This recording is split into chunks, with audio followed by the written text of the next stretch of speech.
12th standard 12वीं कक्षा। नमस्ते छात्रों, आज हमें 12वीं कक्षा के लिए रिवीजन के पार्ट देखने वाले हैं। रिवीजन के तरफ से आज हमें लेसन नंबर 13 रीढ़ की हड्डी देखने वाले हैं। रीढ़ की हड्डी इस पाठ में कठिन शब्द, सारांश, प्रश्नोत्तर और संदर्भ सहित व्याख्या दिया गया है। छात्रों उसे ध्यान से पढ़ लेना और एग्ज़ाम के लिए तैयार हो जाना। आज हमें प्रश्नोत्तर देखेंगे। प्रश्नों के उत्तर दीजिए। रीढ़ की हड्डी किसकी रचना है? रीढ़ की हड्डी श्री जगदीश चंद्र माथुर की रचना है। रीढ़ की हड्डी का प्रमुख पात्र कौन है? रीढ़ की हड्डी का प्रमुख पात्र उमा है। रीढ़ की हड्डी एकांकी का उद्देश्य क्या है? भारतीय समाज में विवाह के संबंध में लड़कों से पूछा जाता है कि यह लड़की तुमको पसंद है या नहीं। लड़कियों से ऐसा पूछा नहीं जाता। लड़के वाले लड़की वालों से दहेज के रूप में कार आदि मांगते हैं। लड़के वाले चाहते हैं कि लड़की कम बोलने वाली और घर का सारा काम करने वाली हो। लड़के में जो कमी होती है वह मज़े की बात है। लड़की में जो खूबी होती है वह आफत का बुलावा है। इन सब का उलट फेर कर लड़कियों को समान अधिकार दिलाना की रीढ़ की हड्डी एकांकी की उद्देश्य है। उमा गीत गाते गाते क्यों रुक जाती है? उमा गीत गाते गाते सिर को उठाती है। तब वह शंकर को देखती है। एक बार शंकर ने लड़कियों के हॉस्टल के पास घूमकर मार खाया था। उमा शंकर को पहचानने से गीत गाते गाते रुक जाती है। फिफ्थ वन, उमा ने गोपाल प्रसाद से क्या प्रश्न किया? उमा ने गोपाल प्रसाद से पूछा कि क्या लड़कियों ने दिल नहीं होती? क्या उनको चोट नहीं लगती? क्या वे बेबस भेड़ बकरियां हैं जिनको कसाई अच्छी तरह देखभाल कर खरीदते हैं? गोपाल प्रसाद ने उमा की बातें सुनकर क्या कहा? गोपाल प्रसाद ने उमा की बातें सुनकर कहा कि आप लोगों ने मेरे साथ दगा किया है। बीए पास लड़की को सिर्फ मैट्रिक पास कह दिया। झूठ की भी सीमा होती है। उमा की परीक्षा गोपाल प्रसाद ने कैसी ली? उमा चश्मा पहनी है, इसलिए गोपाल प्रसाद पूछ लेते हैं कि उमा ने बड़ी पढ़ाई के कारण चश्मा पहनी या दूसरे कारण से। उमा के चलने से देखने लगते हैं कि उसके पैरों में कोई कमी नहीं। उमा के गाने से जान जाते हैं कि उसकी आवाज़ अच्छी है, वह गूंगी नहीं। वे पूछकर जान लेते हैं कि उमा पेंटिंग भी जानती हैं और सिलाई भी करती हैं। रामस्वरूप क्या झूठ बोले? रामस्वरूप लड़के वालों से यह झूठ बोले कि उमा मैट्रिक तक ही पढ़ी है जबकि वह बीए पास है। शंकर ने क्या किया? शंकर लड़कियों के हॉस्टल के आसपास घूमता रहता था। मध्यवर्गीय परिवार की कहानी संक्षेप में लिखिए। मध्यवर्गीय परिवार अपने लिए कुछ सीमाएं तय रखता है। इस परिवार में माँ बाप चाहते हैं कि लड़का पढ़ लिख कर अच्छी नौकरी में जाए। लड़की का किसी तरह अच्छे घराने के लड़के से विवाह हो जाए। बेटियों पर प्यार बरसाते हैं मगर चाहते हैं कि विवाह के संबंध में बेटी उनका कहना माने। अच्छे वर के लिए वे अपना मान तक खोने को तैयार रहते हैं।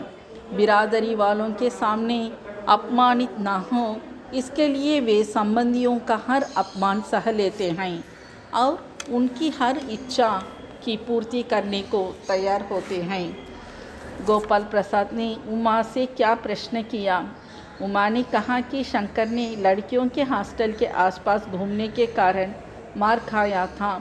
इससे सचेत होकर गोपाल प्रसाद ने उमा से प्रश्न किया, लड़कियों के हॉस्टल में क्या तुम कॉलेज में पढ़ी हो? रीढ़ की हड्डी सार लिखिए।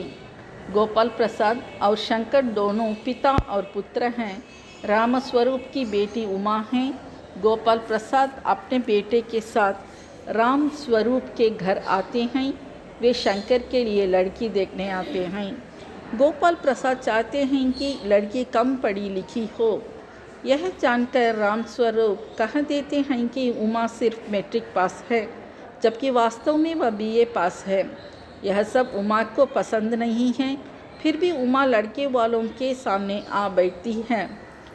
गोपाल प्रसाद कई प्रश्न करते हैं, मगर उमा चुप रहकर अपना विरोध प्रकट करती है। गोपाल प्रसाद ने आग्रह करने पर वह तीखा जवाब देती है।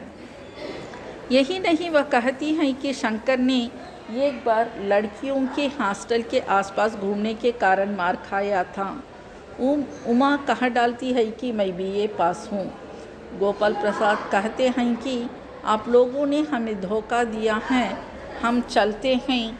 तब उमा कहती हैं कि ज़रूर घर जाइए, घर जाकर पता कर लीजिए कि आपके लड़के के रीढ़ की हड्डी भी है या नहीं। उमा का चरित्र चित्रण कीजिए। रीढ़ की हड्डी श्री जगदीश चंद्र माथुर का लिखा एकांकी है। उमा का पात्र इस नाटक का प्रमुख पात्र है। उमा राम प्रसाद और प्रेमा की बेटी हैं। उमा बीए पास है। वह खूब गा सकती हैं, वह वीणा बजा सकती हैं, वह सिलाई जानती हैं, पेंटिंग भी जानती हैं। मगर वह मानती है कि किसी भी पत्नी होने में और इन सब चीज़ों को जानने में कोई संबंध नहीं। यदि कोई इन्हीं बातों के लिए उसे चुनता है तो वह पत्नी नहीं नौकरानी चाहता है। यह उमा का विचार है। विवाह के संबंध में लड़की से पूछा जाना चाहिए कि उसकी इच्छा क्या है। विवाह के नाम पर लड़की की आज़ादी को छीन लेना उसे पसंद नहीं है। लड़के वाले लड़की वालों को जी भर अपमान करें और लड़की वाले उसका सब्र करें, यह उसे मान्य नहीं है। लड़के की कमी को अनदेखा छोड़ना और लड़की की खूबी को गुनाह मानना उसकी नज़र में सम्मान का दोष है। उमा इस संबंध में समाज का उलटफेर करना चाहती है। दूसरे लोग क्रांतिकारी कार्य करें और हम उसका अनुकरण करें। यदि हम पहले क्रांतिकारी कार्य करें तो अपमान उठाना पड़ेगा। यही सोचकर कई लोग हिचकते हैं, मगर उमा स्वयं पहले क्रांतिकारी पूर्ण कार्य करती है। सचमुच वह निडर है। उमा जैसी लड़कियों के कारण ही आज समाज में लड़कियों को आज़ादी मिली है। लड़कियां तरक्की कर पाती हैं। चलो अब संदर्भ साहित्य व्याख्या कीजिए, देखेंगे। फर्स्ट है, आदमी तो भला है, मकान वकान है, हैसियत भी बुरी नहीं मालूम होती है, पता चले लड़की कैसी है। संदर्भ, यह वाक्य रीढ़ की हड्डी नामक एकांकी से दिया गया है। यह श्री जगदीश चंद्र माथुर का एकांकी है।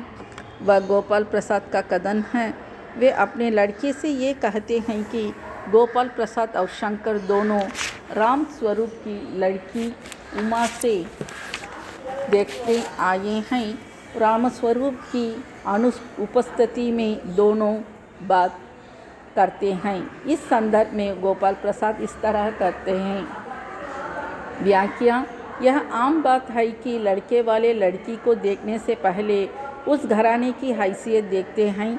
किसी की हैसियत उसके घर, उसके पद, उसके रूप रंग, उसके ओढ़ावे पहनावे से मालूम होती है।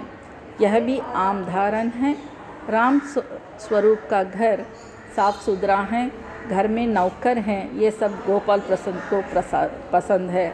इतना ही नहीं, राम स्वरूप का विनम्र व्यवहार भी गोपाल प्रसाद का भा गया है। हैसियत अच्छी है, इसका मतलब है कि नहीं कि लड़की सुंदर और सुशील हो। इसलिए गोपाल प्रसाद देखना चाहता है कि लड़की कैसी है।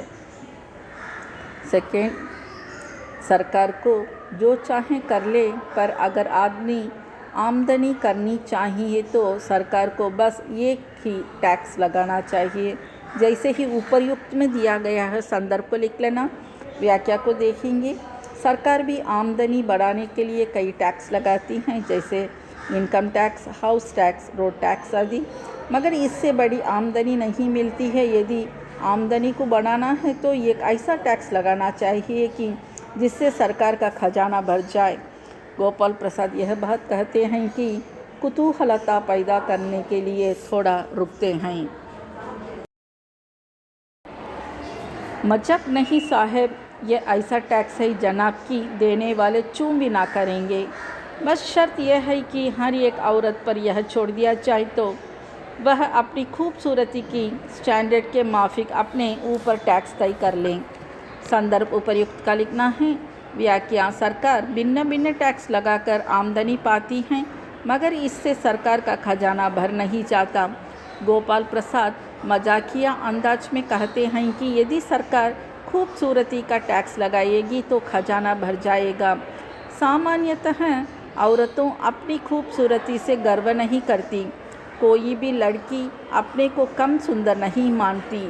इसलिए यदि सरकार खूबसूरती का टैक्स लगाएगी तो लड़कियां पैसे देने से नहीं हिचकेंगे। लड़कियों से यदि कहा जाए कि तुम अपने को जितना सुंदर मानती हो उतना टैक्स भर दो तो सभी लड़कियां बड़ी रकम भर देंगी। गोपाल प्रसाद लड़कियों के स्वभाव का मजाक उड़ाते हैं। ऐसे ही कदनों से एकांकी में रोचकता आती है। 4th वन कहने का मतलब यह है कि कुछ बातें दुनिया में सिर्फ मर्दों के लिए हैं और ऊंची तालीम भी ऐसी चीज़ों में एक है। संदर्भ एज यूजुअल लिख लेना है। नेक्स्ट व्याख्या देखेंगे। व्याख्या में गोपाल प्रसाद मानते हैं कि लड़कियों को ज़्यादा पढ़ाना नहीं चाहिए। उनके विचार के अनुसार पढ़ना लिखना, नौकरी करके रुपये कमाना मर्दों का काम है। लड़कियों का काम मात्र घर का निर्वाह करना है। वे विश्वास करते हैं कि उच्च शिक्षा पाने का अधिकार सिर्फ लड़कों का है। लड़कियों उच्च शिक्षा पाएंगी तो समाज भ्रष्ट हो जाएगा। बट गोपाल प्रसाद का विचार है। जब कुर्सी मेज बिकती हैं तब दुकानदार कुर्सी मेज से कुछ नहीं पूछता, सिर्फ खरीदार को दिखला देता है कि पसंद आई है या नहीं। पसंद आई तो अच्छा, वरना। संदर्भ लिख लेना। व्याख्या: हमारे समाज में विवाह के संबंध में लड़कियों की इच्छा पूछी नहीं जाती। माता पिता जिस लड़के को वर कहते हैं लड़कियों को उससे विवाह करना पड़ता है। यह उमा को पसंद नहीं है, इसलिए वह चुप रहकर अपना विरोध दिखाती है। राम स्वरूप उससे कुछ बोलना को कहते हैं तो कहती है कि दुकानों में मेज कुर्सी बिकती हैं और दुकानदार उससे इस संबंध में कुछ नहीं पूछता। मैं भी उसी कुर्सी के समान हूँ, मुझसे मेरी इच्छा नहीं पूछी जाती है। तब मेरा चुप रहना आप पसंद करते हैं। गोपाल प्रसाद के सवालों का जवाब ना देकर चुप रहूं तो क्यों बोलना को मजबूर क्या करूं। कुर्सी पसंद आई तो ग्राहक खरीदता है, पसंद नहीं तो छोड़ देता है। ये लोग मुझे देखने आए हैं, मुझे मूक रहना है इसलिए मैं मूक रहती हूँ। ये मुझे पसंद करें तो ठीक है, नहीं तो चले जाएं। 6th वन लेकिन घर जाकर ज़रा पता लगाइएगा कि आपके लाडले बेटे की रीढ़ की हड्डी भी है या नहीं। बैकबोन। संदर्भ रीढ़ की हड्डी नामक कविता से, रीढ़ की हड्डी नामक एकांकी से दिया गया है। श्री गोपाल प्रसाद अपने बेटे के साथ रामस्वरूप की बेटी उमा को देखने आते हैं। वे कम पढ़ी लिखी लड़की चाहते हैं, इसलिए उनसे कहा जाता है कि उमा मात्र मैट्रिक पास है जबकि वह बीए पास की है। यह सच्चाई खुल जाती है तो गोपाल प्रसाद अपने बेटे के साथ चले जाते हैं। तब उमा उनसे इस तरह कहती है।